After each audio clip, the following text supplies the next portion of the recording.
এই মুহূৰ্তত মই মাৰ্ঘেৰিটাত উপস্থিত আছোঁ আৰু মাৰ্ঘেৰিটাতো নিৰ্বাচনৰ বতাহ বলিছে। এনে সময়ছোৱাত যিসকল সাধাৰণ ভোটাৰ আছে সেই সাধাৰণ ভোটাৰসকলো ৰাজনৈতিক দলৰ সমান্তৰালকৈ ৰাজনৈতিক যি দল আছে সেই দলসমূহে ইতিমধ্যে প্ৰচাৰ অভিযান আৰম্ভ কৰিছে। ইয়াৰ সমান্তৰালকৈ এই নিৰ্বাচনটোক লৈ মাৰ্ঘেৰিটাৰ ভোটাৰসকল কিমান সজাগ সচেতন হৈছে, তেওঁলোকে এবাৰ কি বিচাৰে, কেনেধৰণৰ তেওঁলোকে এজন জনপ্ৰতিনিধি বিচাৰে, সেই মনৰ ভাৱ ল'বৰ কাৰণে মাৰ্ঘেৰিটাত আহি উপস্থিত হৈছোহি। মাৰ্ঘেৰিটাৰ এখন মাছৰ বজাৰ বা শাক পাচলিৰ বজাৰ, এই বজাৰখনত আহি উপস্থিত হৈছোঁ আৰু ইয়াত সাধাৰণ যিসকল ভোটাৰ আছে সেই ভোটাৰসকলৰ মনৰ কথা আমি জানিবলৈ চেষ্টা কৰিম। আমি যিখন বজাৰ আছে সেই বজাৰখনলৈ যাম। ইয়াত যিহেতু বিভিন্ন স্থানৰ পৰা মাছ আহে, শাক পাচলি আহে, সকলোৱে ইয়াত বজাৰ কৰিবলৈ আহে আৰু মাৰ্ঘেৰিটাৰ অন্যতম এখন ইয়াত বজাৰ, য'ত বিভিন্ন স্থানৰ পৰা মাৰ্ঘেৰিটাৰ যিসকল ভোটাৰ আছে সেই ভোটাৰসকলে তেওঁলোকে সামগ্ৰী ক্ৰয় কৰিবলৈ আহে বা কিনিবলৈ আহে। দাদা, আপুনি মাৰ্ঘেৰিটাৰে?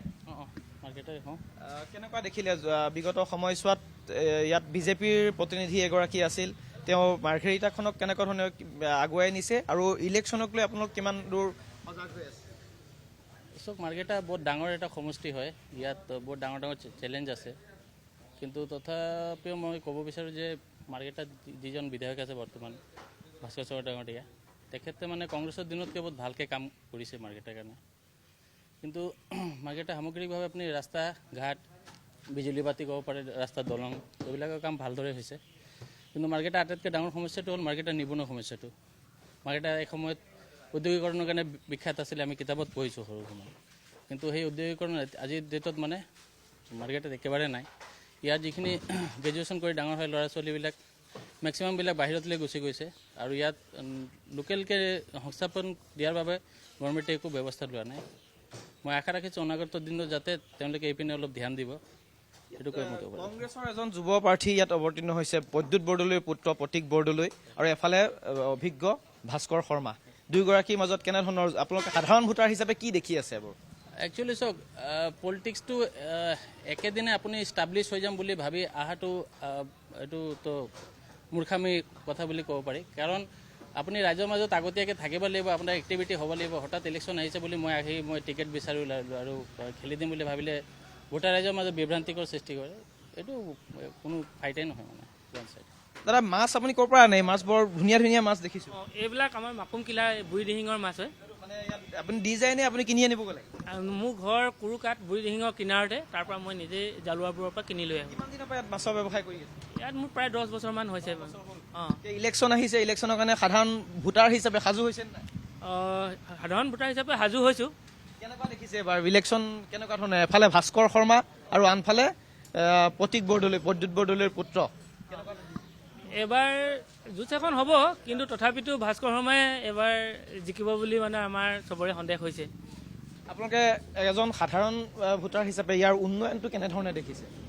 উন্নয়ন হৈছে, হ'লেও কিছু কিছু ঠাইত ৰখি গৈছে। আমাৰ ৰাস্তা ঘাট কিছুমান গাঁৱৰ ভিতৰৰ ৰাস্তাবিলাক হোৱাগৈ নাই। আমি এইবিলাক আপোনালোকৰ থ্ৰুৱেদি জনাব বিচাৰিছোঁ।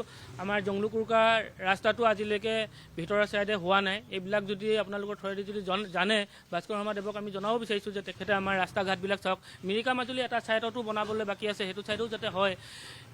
ভিতৰৰ ৰাস্তাবিলাক আমি তেখেতলোকক আমি চকু কাণ দিবলৈ অকণমান আহ্বান জনাম। আৰু বিশেষ তেখেতে জিকিব, ভাস্কৰ শৰ্মাই জিকিব এইবাৰ। যুঁজ হ'বনে? হ'লেও যুঁজ এখন হ'ব, যুঁজ এখন হ'ব। যুঁজ এখন হ'ব। সাধাৰণ যিসকল ভোটাৰ আছে তেওঁলোকৰ মতে যুঁজ হ'ব। দাদা, আপুনি আপোনালোকৰ মাছ ক'ৰ পৰা আনে? আপোনালোকে মিৰিকা মাজুলী, মাকুমকিলা মিৰিকা মাজুলী। কিমান বছৰ হ'ল আপুনি ব্যৱসায় কৰি থকা মাছৰ? মোৰ এতিয়া 4 বছৰমান হৈছে। কেনেকুৱা দেখিছে ইলেকশ্যনৰ কাৰণে সাজু হৈছে নে ভোটাৰ হিচাপে? ভোটাৰ হিচাপে এইবাৰতো আমাৰ মাৰ্ঘেৰিটা সমষ্টিত বিধায়ক ভাস্কৰ শৰ্মা ডাঙৰীয়াই জিকিব যেন লাগিছে। ইয়াত প্ৰদ্যুৎ বৰদলৈ এসময়ত ইয়াৰ বিধায়ক আছিল, তেওঁ ইয়াৰ পৰা খেলি মন্ত্ৰীও হৈছিল। এইবাৰ তেওঁৰ পুত্ৰ আহিছে।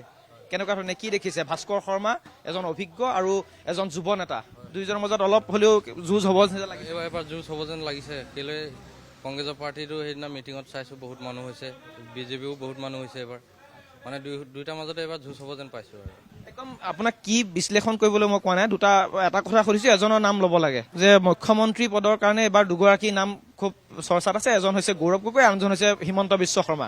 দুইজনক চুজ কৰিব দিলে সাধাৰণ ভোটাৰ হিচাপে কাক কৰিব মুখ্যমন্ত্ৰী হিচাপে? এইবাৰতো মানুহ চাইতো বিজেপিয়ে মুখ্যমন্ত্ৰী হিমন্ত বিশ্ব শৰ্মাই। কিবা সাধাৰণ ভোটাৰ হিচাপে ভাস্কৰ শৰ্মাই কাম কৰিছে নে নকৰিছে, কেনেকুৱা ধৰণে কি দেখিছে? কামটো কৰিছে, কিন্তু আমাৰ গাঁৱতো এডোখৰ জেগা এতিয়াও ৰাস্তা পকা কৰা নাই, ৰাস্তা বেয়া হৈ আছে। কৰিলে বহুত ডোখৰ কৰিলে, প্ৰায় মানে 200 মিটাৰমান হ'ব এৰি ৰাখিছে জেগাডোখৰ।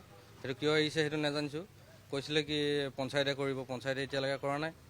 তো সেইটো কাৰণে অকণমান চকু দিবলৈ অনুবাদ কৰিছোঁ।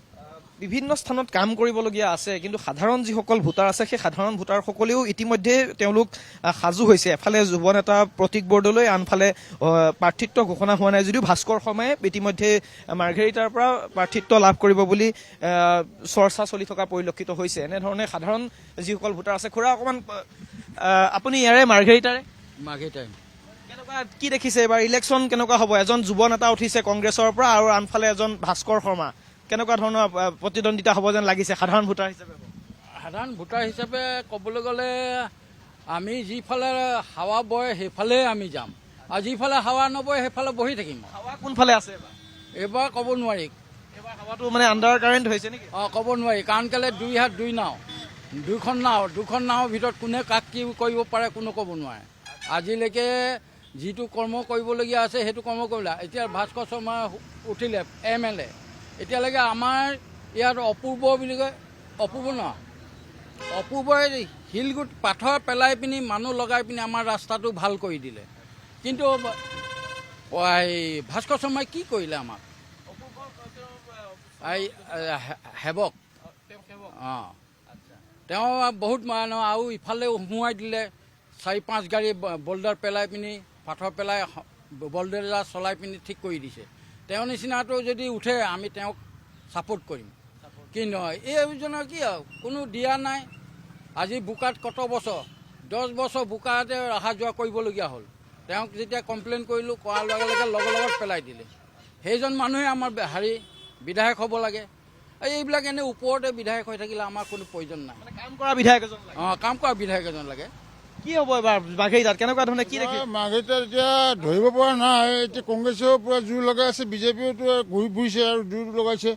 এতিয়া ভৱিষ্যতে কি হয় এতিয়া ক'ব, ইলেকশ্যনৰ পিছতে গম পোৱা যাব কেনেকুৱা ধৰণৰ কি হয়। এতিয়া আমাৰ হেমন্ত বিশ্ব শৰ্মা ছাৰেতো কাম যথেষ্টখিনিয়ে কৰিছে। ঘৰ বনাই দিছে, মানুহক বিনা পইচাত চাউল দিছে, চাকৰি বাকৰি বহুত ল'ৰা ছোৱালীক দিছে। আৰু গাঁৱৰ দুৰ্গম অঞ্চলতো ৰাস্তা বনাই দিছে, ঘৰ বাৰী বনাই দিছে, কাৰেণ্ট দিছে, ইলেক্ট্ৰিক দিছে, পানী যোগান ধৰিছে, বহুতখিনি কৰিছে। তেখেতেও মানে কৰিছে আৰু যিমানখিনি পাৰিছে কৰিছে, নকৰা বুলি ক'ব নোৱাৰি।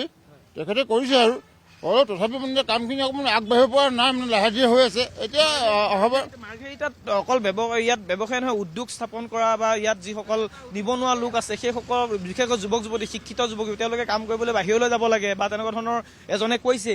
আপোনালোকে কি বিচাৰে ইয়াত সৰু সৰু কিছুমান উদ্যোগ আহক বা তেনেকুৱা ধৰণৰ? চৰকাৰে কৰিছে আৰু সংস্থাপন দিছে, যিমানখিনি পাৰিছে দিছে, আৰু বাকী যিখিনি ৰৈ গৈছে সেইখিনি ভবা যাব, কিবা এটা চিন্তা কৰা যাবগৈ। এইখন চৰকাৰে ভালেই কৰিছে যিখিনি কৰিছে, আৰু আমি এইটো আশা কৰিছোঁ যে তেওঁলোকে আৰু কাম কৰি যাব, ভালকৈ তেওঁলোকে মানে উন্নতিৰ পথত আগবাঢ়িব। আৰু এটা কথা সুধিছোঁ যে এইবাৰ দুজন মানুহৰ নাম চৰ্চাত আছে, এজন হিমন্ত বিশ্ব শৰ্মা, এজন গৌৰৱ গগৈ, দুইজনে মুখ্যমন্ত্ৰী পদৰ প্ৰাৰ্থী। আগন্তুক 5 বছৰৰ কাৰণে মুখ্যমন্ত্ৰী হিচাপে কোনজন ব্যক্তিক আপোনালোকে বিচাৰে? মই ভবাতো এইবাৰ হিমন্ত বিশ্ব শৰ্মা ছাৰে যাবগৈ, আৰু কিন্তু কম ভোটত যাব দেই। এইবাৰ কংগ্ৰেছে বহুত জোৰ লগাইছেতো, কংগ্ৰেছে বহুত ভোট টানিব, তেখেতো যাবগৈ, জিকিব, তেখেতে জিকিব আমি যি দেখিছোঁ, কিন্তু কম ভোটত জিকিব আৰু বৰ বেছি ভোট নিজিব। খুৰা আপুনি মাৰ্ঘেৰিটাৰে? হয়, মাৰ্ঘেৰিটাৰে। কেনেকুৱা দেখিছে এবাৰ ইলেকশ্যন আহি আছে, সাধাৰণ ভোটাৰ হিচাপে কেনেকুৱা ধৰণৰ আশা আকাংক্ষাবোৰ কেনেকুৱা ধৰণৰ কি দেখিছে? আমি যি দেখিছোঁ অসমৰ যেনেকৈ উন্নতি হৈছে সেইটো কাৰণে বিজেপি মানে জিকিব লাগে, আৰু আমি 5 বছৰৰ কাৰণে আৰু কিবা উন্নতি দেখিব লাগে। ভাস্কৰ শৰ্মা মোৰ ছাত্ৰ, ভাস্কৰ শৰ্মা আপোনাৰ ছাত্ৰ আৰু হায়াৰ ছেকেণ্ডেৰী স্কুলৰ মই টিচাৰ। মোৰ নাম তুষেশ্বৰ দুৱৰী। মই মানে এই চৰকাৰৰ এই 5 বছৰ যি পৰিৱৰ্তন দেখিছোঁ, আৰু আমি 5 বছৰমান চাব বিচাৰিছোঁ। 5 বছৰ চাব বিচাৰি পাছত যি হয় বেলেগ কথা। সকলোৱে ভোটাৰৰ হাততে যিহেতু শক্তিটো আছে, মন গ'লে চেঞ্জ কৰি দিব, চেঞ্জ কৰিব বেলেগ কথা, কিন্তু আৰু 5 বছৰমান আমি মানে উন্নতিটো আৰু অলপমান চাব খুজিছোঁ। মই কালি মৰাণৰ সেইফালেদি পাৰ হৈ আহিছোঁ। সুন্দৰ মানে এটা প্লেটফৰ্ম, এইবিলাক মানে উন্নতিৰ এটা এইটো ভাবিছোঁ মানে। গতিকে আৰু বেলেগ কথা নকওঁ। মই এনেই এটা কথা কৈছোঁ যে হিমন্ত বিশ্ব শৰ্মাই 2021 পৰা অসমৰ মুখ্যমন্ত্ৰী হৈছে। এটা বা দুটা যদি আপোনাৰ একদম আপোনাক মন চুই যোৱা কাম কৰিছে যে এইটো চৰকাৰখনে এইটো কাম ভাল কৰিলে, তেনেকুৱা যদি আপোনাৰ তেনেকুৱা দৃষ্টিগোচৰ হৈছে নেকি? দৃষ্টিগোচৰ মানে ৰাস্তা ঘাটৰ কথাটো ক'বই নালাগে, আৰু আমাৰ ফ্লাইঅভাৰ হওক মানে এই ব্ৰহ্মপুত্ৰৰ ওপৰত দলংকেইখন যিখন মানে বনাইছে সেইখিনিতো বৰ সুন্দৰ। আৰু এটা কথা হ'ল শিক্ষা ডিপাৰ্টমেণ্টতো চকু দিছে, আমাৰ দুখীয়া শ্ৰেণীৰ মহিলাসকলক উদগনি দিছে মানে গোটেই সমগ্ৰ এখন জিলাতে বোলে দিছে এনে কথা নহয় নে কি কয়? মানে বিজেপি বোলে ইয়াত বিজেপিহে আছে, এইখন জিলাতে দিব লাগে, এইখন ডিষ্ট্ৰিক্টত দিব লাগে, বাছ বিচাৰ কৰা নাই। সেইটো এটা বৰ প্লাছ পইণ্ট। আৰু হিন্দু মুছলিম বুলি কোনোবাই বোলে পোষ্ট দিব নালাগে এইজনক, তেনেকুৱা কথা নাই। গতিকে সেইটো আমি সকলোতে মানে অসন্তুষ্ট হৈছোঁ। এয়া হৈছে সাধাৰণ ভোটাৰ আৰু মাৰ্ঘেৰিটাৰ সাধাৰণ ভোটাৰ, যিসকলে এইবাৰ তেওঁলোকৰ নিজৰ মতবিলাক তেওঁলোকে প্ৰকাশ কৰিছে।